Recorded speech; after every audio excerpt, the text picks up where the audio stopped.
about the gap between men and women. Many of you may think you have heard about the gender pay gap. However, I am talking to you about the gender data gap. This gap means that many things in the world are designed for men, when women's needs haven't been considered. These can be very small things or they can be very big. For example, in a car accident, a woman is 47% more likely to be seriously injured in comparison with their male counterparts, all because the safety measures have been designed around men. However, I am talking about this in the context of medicine. Many women will be faced with issues when going to the doctors, like having many of their worries or concerns dismissed by medical professionals.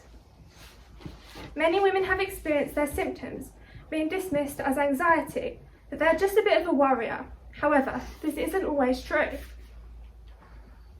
One girl reported to the Irish Times that she had gone to her GP multiple times about her foot that was throbbing. She could have multiple falls, and the doctor, however, just asked if everything at home was okay. She was just worried about her studies.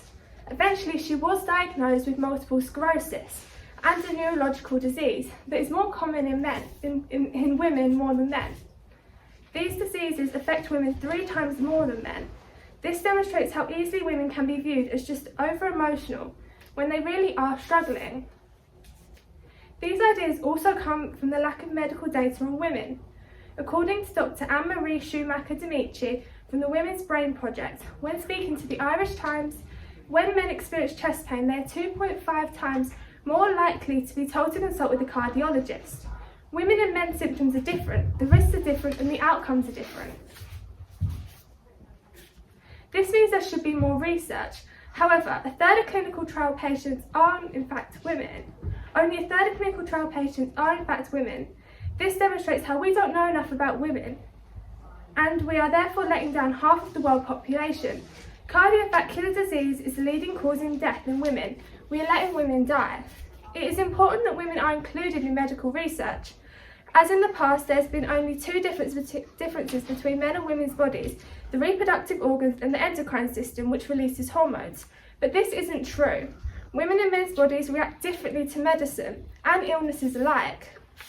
Also, the excuse of the menstrual cycle has been used because of the release of hormones, meant that there are too many variables to be studied. However, I believe this should mean that women are more likely to be studied in more depth, as there are so many possibilities for women to be put at risk. There have also been more excuses used over time, including women's risks during childbirth. Despite the fact that some women don't want children, they are still considered as walking incubators. All of these things affect women, affect our lives, and affect the future of humanity. I wanted to speak on this topic today to make more people aware of how women are put at risk in so many more ways than are commonly discussed. Yes, it is important to talk about the gender pay gap and sexual harassment in the workplace, but not everyone understands or even knows about the other issue. People need to be made more aware so these things can change, as they have already started to, and more women can feel safer and live longer, happier lives.